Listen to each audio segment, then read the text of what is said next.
Half a day everyone, I'm Roda Simon and welcome to Chika Roda. Heart Evangelista and Brandon Boyd together in a magazine cover. Kapuso star Heart Evangelista and Incubus frontman Brandon Boyd are the latest cover stars of Metro Society magazine. Last month, we first saw Heart and Brandon doing a photo shoot together in Los Angeles, where the rock star gave the I Left My Heart in Sorsogon star a piggyback ride. Turns out the two were being snapped for their joint magazine cover. In the cover story, the two artists talk about their individual journey.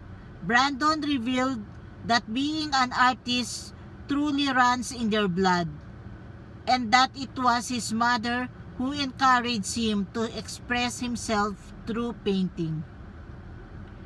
I remember being a kid and not being able to talk about what I was feeling, and my mom would give me a pad of paper and Crayola and say, "Draw it. Draw what you're feeling," Brandon recalled. My mom was a singer. She was on stage too, but she was also a painter, and now I see it in my brother's kids and my sisters too. So it must be genetic. They are so creative.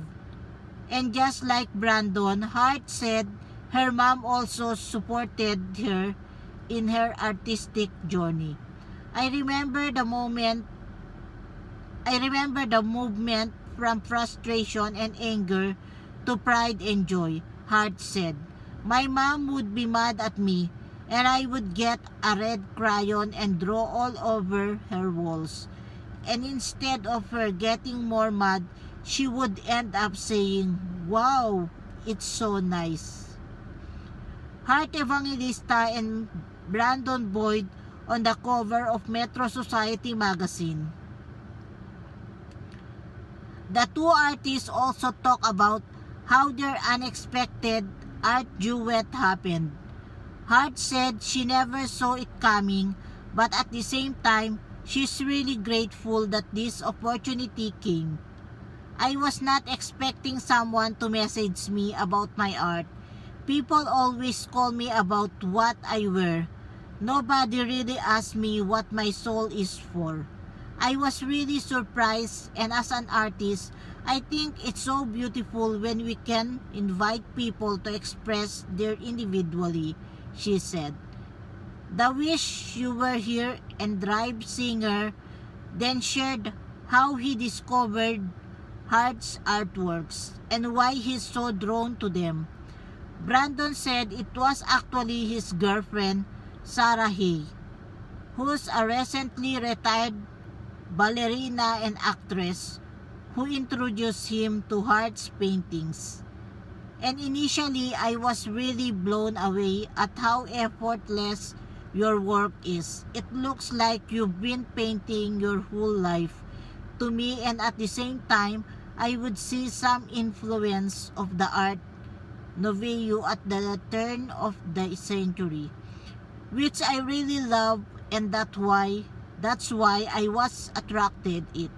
I saw some of the same influences, the flow, and I was really enamored of your color choices. Really, really gorgeous. Yup. After revealing Hart and Brandon's joint cover, Metro Society magazine also shared a behind-the-scenes video of their photo shoot in Los Angeles back in August. Aside from their magazine cover pictorial, Brandon was also seen last month taking photos of Hart in a sexy black bra, top, and jeans. Plus, the two artists were also spotted painting together in the same canvas. Brandon and Hart have yet to reveal their art collaboration, but for sure, both their fans and art enthusiasts will be on their toes until their masterpiece is unveiled. Thanks for watching. Keep safe everyone. Please don't forget to subscribe and click the notification bell para ma-notify po kayo sa aking mga latest chika.